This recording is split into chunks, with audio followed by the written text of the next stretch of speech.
President Erdogan has criticized the UN Security Council for what he's called its inaction. He said that what is the point of passing a resolution if it cannot be implemented? And he has also accused the UN Security Council of deceiving humanity. Now, President Erdogan has spoken to his Iranian counterpart and discussed the role Iran can play, particularly using its influence over Bashar al-Assad to get him to abide by the terms of the resolution.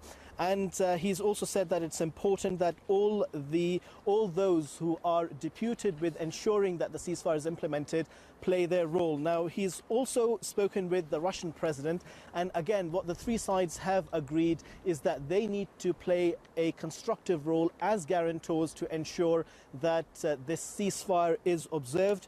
President Erdogan has also pushed for this ceasefire timing to be extended from 5 hours to 24 hours.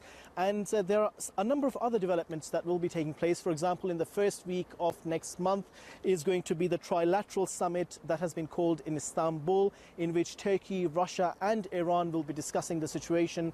And also Turkish Foreign Minister Mevlut Çavuşoğlu is traveling next week to Russia. And one of the items on the agenda is the situation in Syria. Yeah, clearly, as well as a ceasefire, also what's needed, of course, is a long-term political solution. We know that Turkey has managed to get some of the opposition groups to the dialogue table, but there is some concern that that sort of process might be collapsing. Tell us more about that. That's right. Well, Turkey has used its leverage on some of the opposition groups. It's made them come to the dialogue process, even though some of these opposition groups had some reservations. They felt that they may lose out. But the Turkish perspective was that the humanitarian cost is so significant that it's important that everyone takes the measures required to sort of reduce the suffering.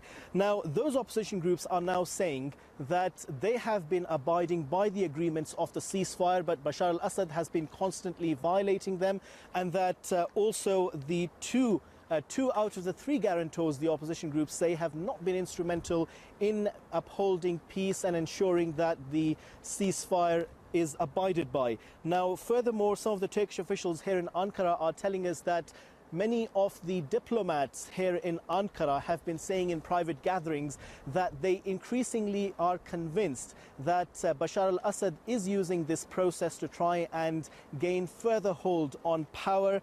And that, of course, is going to delegitimize the Astana process and also potentially the Geneva process. So the concern here is that if those processes collapse, then the repercussions could be very significant.